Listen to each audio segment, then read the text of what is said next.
everybody, welcome to another video. Today I'm going to be talking about a book that I read recently, which is Sense and Sensibility by Jane Austen. So I actually have this cool bind up of 4 of her classic novels. So it's got Sense and Sensibility, Pride and Prejudice, Persuasion, and Emma in it. And the first one was Sense and Sensibility, so I decided to read it for, romance for February. But yeah, this video is going to be about my thoughts on this. I'm not going to hold it the whole time because it's kind of heavy and annoying, so this is your look at the book.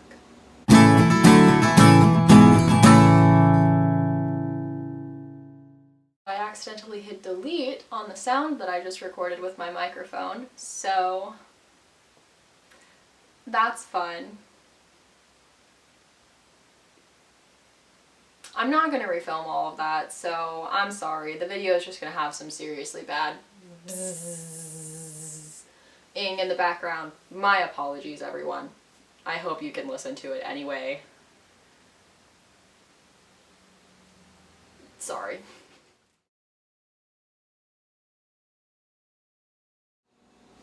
This review is going to be a little bit more structured than my last review, and then we'll just kind of see if I like doing a structured review or doing kind of a random review a little bit better. So first I'm going to be doing a summary of the plot, just in case you haven't read it but you're watching this video because, you have a school assignment due, or you are interested in hearing someone talk about a book that you haven't read for some reason because it's a classic maybe. I don't know. But yeah, here's your summary. Or maybe it's been a long time since you've read it, because I definitely will forget plot lines of books that I felt meh about a long time after I read it. Oh, I should mention at the beginning of this, I guess, there are going to be spoilers in this video. A lot of spoilers. Cool. So, yeah. Basically, it's the story of the Dashwood sisters, Eleanor and Marian, and then, they have another sister, but I don't even remember her name, so, that's how important she is to the plot, and their mother. And basically, their father dies and leaves all his money to his son, who is their half-brother, and he sucks. And his wife sucks. And so he's planning to give them some money initially, but his wife is like, no, your father didn't mean to leave them money. He meant that you just needed to, take care of them, look out for them, which he also doesn't really do, but whatever. So they decide to move, the family does, the mother and the sisters, to the country with one of their other, distant relatives who's going to provide them with a cottage for, a reasonable rate, basically. Eleanor is mildly interested in this guy named Edward, who's actually her half-brother's brother-in-law, so her sister-in-law's brother. Yes. And that's weird, in my opinion, but, old-timey stuff, so that's fine. And they're, I guess, technically not related, but, still, whatever. So she never will, come out and say that, she's in love with him. She just kind of, yeah, we kind of have a thing. But her family really thinks that they're in love and that they're going to get married, because I guess they, are doing the old-timey flirty thing. She, however, is the sense in Sense and Sensibility, I gather, because she has a lot of sense and she's very reasonable, and she's sort of oh, I don't know that it'll work out because his family's very focused on him marrying well because he's the oldest son and he's to inherit a lot of money, right? Okay. So they move to the country, live in a cottage. The family that they have there is really nice but kind of intrusive, and so they're all oh, we don't want to hang out with you all the time, but they basically spend all their time playing piano and going to dinner parties and dancing, and it's not very exciting. And there's this guy named Colonel Brandon, and he is 36, keep in mind, 36. Marian is 19 and Eleanor is a little bit older than that, we don't really know. Or maybe we do and I forgot. It doesn't come up as often. He's kind of boring, everyone thinks he's in love with Marian, we don't really get confirmation of this. They hang out a lot. Marian ends up falling in love with Mr. Willoughby, who is younger and passionate like her, because she has a lot of sensibility, which at the time meant more sensitivity almost, so she feels very strongly, she's very passionate about everything, she feels she has to be very, very happy when she's at her happiest and very, very sad when she's at her saddest, and you can only fall in love once, and you fall madly in love, and everything in the world is beautiful and deserves to be noticed, and all of that sort of thing. She loves to read and feel very strongly about it, and she thinks that she can only fall in love with someone who has very similar views to her and who is passionate about everything like she is. And so she falls in love with Mr. Willoughby, and they have a whole flirtation that's really annoying because they're constantly talking to each other in front of everybody else in kind of weird ways, and you're always okay, calm down a little bit, right? Well, he leaves. Also, Colonel Brandon leaves because he's having to take care of not his daughter. So Colonel Brandon leaves because he's having to take care of what they think is his love child, but turns out to be his old childhood love, who he lost, I guess, because she became a prostitute, maybe it's kind of implied. And she ends up pregnant, and then she has a child, and she dies, and he's been taking care of that child. Anyway, so he goes to take care of that child, and Mr. Willoughby also leaves because he has to too. So then they hang out, and basically they end up going into the city, because that's what rich people do, I guess. They go live in their country homes, and they go to the city. And they're not exactly rich, but they have a lot of rich friends. So they go with one of their rich friends, and then Mr. Willoughby kind of rejects Marion. It turns out that he's engaged to a rich person, and then they also find out from Colonel Brandon that he impregnated Colonel Brandon's like pseudo-daughter that he kind of adopted. And so Mr. Willoughby, sleeping around, not really the best, marrying for money, kind of led Marion on. He also pretends that he never was in love with her, which we later find out was like a letter from his wife, but still, like, he's kind of a jerk. So Marion mopes, like, really dramatically, and Eleanor's basically kind of taking care of her and being like, stop, like, you gotta calm down a little bit, like, can we have a little bit of, like, propriety? Anyways, during this time, Eleanor kind of hangs out with Colonel Brandon a lot, right? And so, I'll get into my thoughts later. I won't give my opinion yet. Although I'm definitely filling this with my opinions. Yeah, so they're sad. They end up going home eventually. Oh, I forgot about Edward, because he's stupid. Immediately throws in my opinion. It's fine. Edward. There was this girl named Lucy who they met in the country who is like poorer than they are, and who grew up with Edward, kind of. It's complicated. Turns out she's engaged to Edward. Eleanor's been having to listen to this the whole time. Finally comes out to the family of Edward, who's not happy, and they're throwing a whole fit about it, of course, because Lucy's poor. So then he's getting married. Blah, blah, blah. Colonel Brandon decides to help by offering a like parish with like an income, so like kind of a religious position, to Edward, and has Eleanor like relay the news to him as a favor to her, and so she's able to like tell him that they're gonna help. That happened also. So they decide to go home, Eleanor and Marion and the lady that they're staying with, and on the way they stop at this person's house, and Marion falls sick. She's maybe dying, I don't know. And so they decide to send for their mother, so Colonel Brandon offers to go get her and like rides really hard to go get her. Willoughby shows up in the middle of this and confesses to Eleanor like what really happened, which still makes him look like a jerk, but somehow makes her more sympathetic to him. Although later she's less sympathetic, so you know, I guess she felt bad for him like crying in person. But basically, like, it doesn't really matter. He just, you know, wanted money. Got married. His wife made him break it off with Marion. Obviously, when they weren't getting engaged, so that's fine. Anyways, their mother shows up. Marion's fine. They go home. Edward shows up.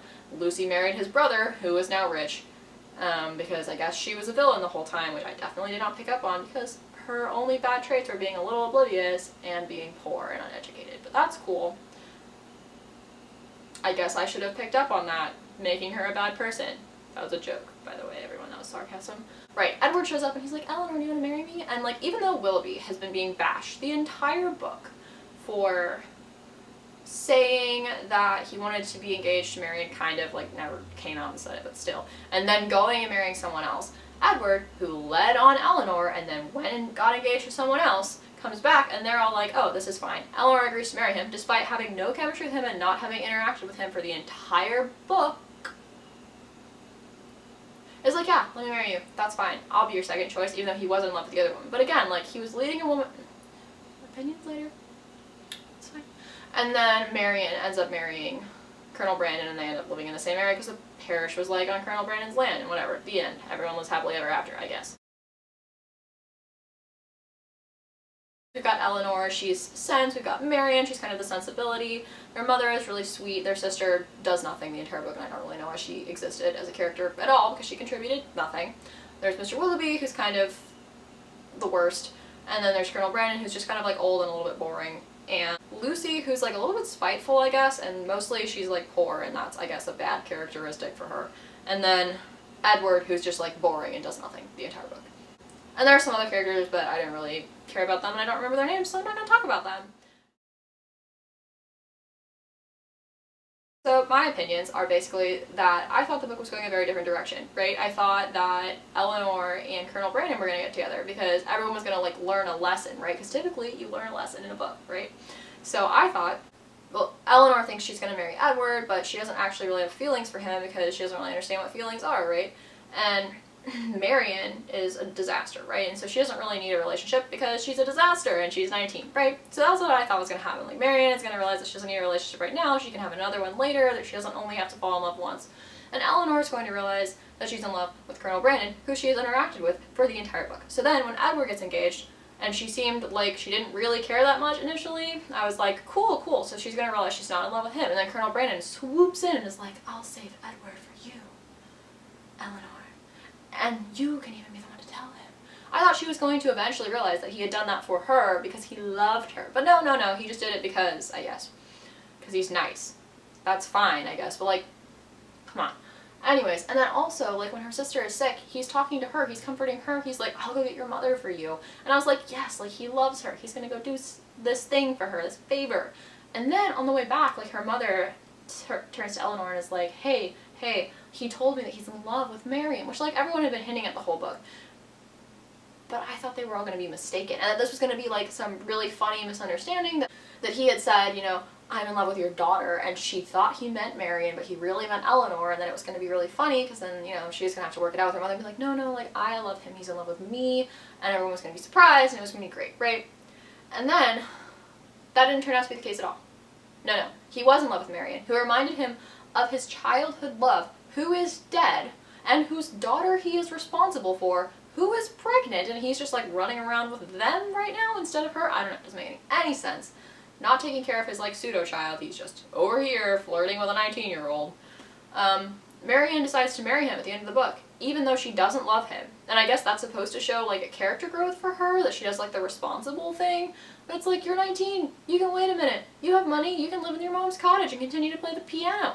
But no, she marries Colonel Brandon, and it just basically states at the end, like, and she grew to love him. And I'm like, is that not what a romance book is supposed to be about? And, like, this is more about the sisters than being a true romance, I guess, but, like, still, like, you're not supposed to end the book by saying, and they grew to love each other. Like, you're supposed to show me them growing to love each other throughout the book, right? I don't know, it doesn't make any sense, and it's just like the age gap is really uncomfortable, and I really felt like he was going to fall in love with Eleanor, and I thought that was going to be really clever, the way that it was written, where she realizes that she's wrong, and that Edward is just like Mr. Willoughby, because she's been defending him, but she shouldn't have been. She should have been like, he is exactly like Mr. Willoughby, that's why there's a parallel here. And I am in love with this guy who is nice and who is considerate and who has done all of these things for me and who confessed his love to my mother. But no, it was for Marion. I thought it was going to be cool, but it wasn't cool. And then Edward is exactly like Willoughby, right? Like, he does no spine, right? He's letting his family push him around. And then he's letting Lucy push him around when she's like, oh, we're engaged. And he's still engaged to her 4 years later, has been flirting with another woman a lot to the point where she thought she was going to receive, and like, where they were going to get engaged. And then she's like, no, we're getting married, and he's like, okay, I guess. That's fine. I'll get married. I guess. Why? No. And then, basically, when he wants to get married, he's like, I don't have any skills.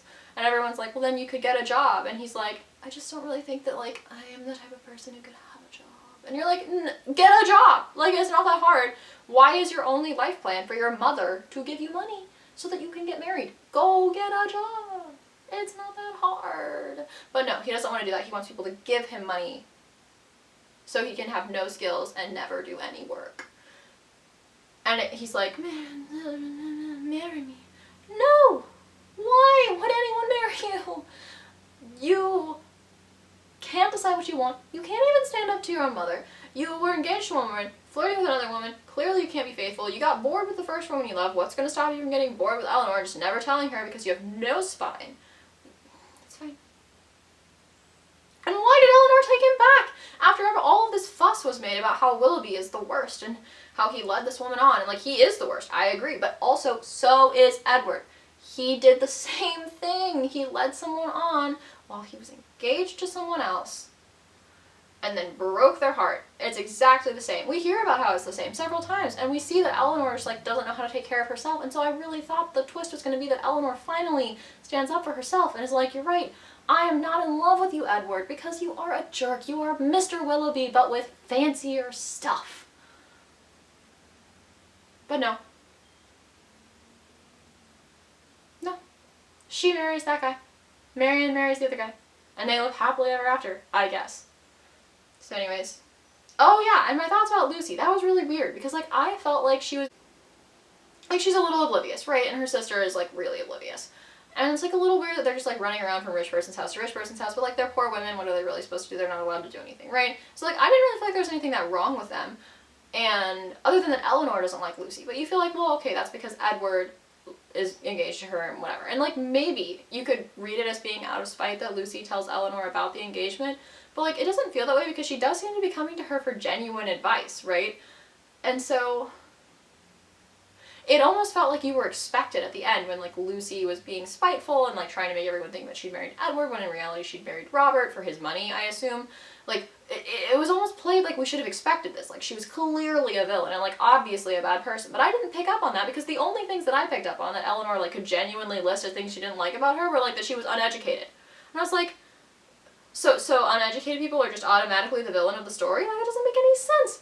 I don't know, maybe I missed some signs or something where she was like a little bit spiteful, but I really thought that some of that was just like Eleanor reading it like not very generously. And there was the whole side plot with the relatives whose names I don't remember, and how like at first everyone was annoyed by them and then later they realized that they were really friendly, and like yeah, they were just nothing but nice to you and you people complained about it the entire time. Eleanor. But again, like you kind of understand because like they are a little annoying. And as an introvert, I definitely get that because I'm like, yeah, you know, like I wouldn't want my relatives like constantly in my house inviting me over to parties because parties are exhausting, right? But like they're clearly very friendly. And so I always thought that was kind of weird, but at least at the end they realized that they were nice and friendly and everything. But like, I don't know. I gave it 3 stars because I really hated the way that it ended. I thought the writing was very lovely.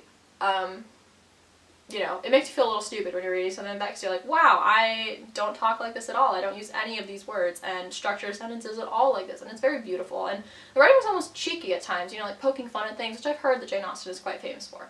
And so I really liked the writing. It was a little boring.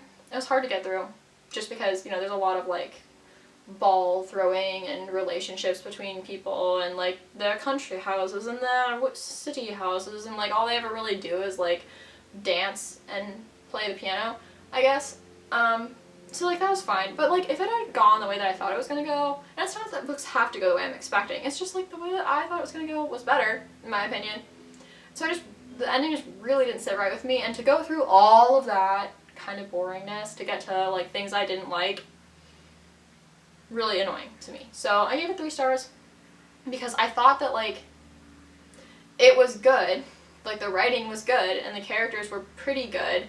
And so I thought it was okay, you know. I really hated some things about it. I really liked some things about it, so I ended up at, you know, it's fine. It was fine. It was fine. But yeah, those are my thoughts on Sense and Sensibility. I hope you enjoyed this sort of more ranty video than I would usually post. But yeah, thank y'all so much for watching. Bye!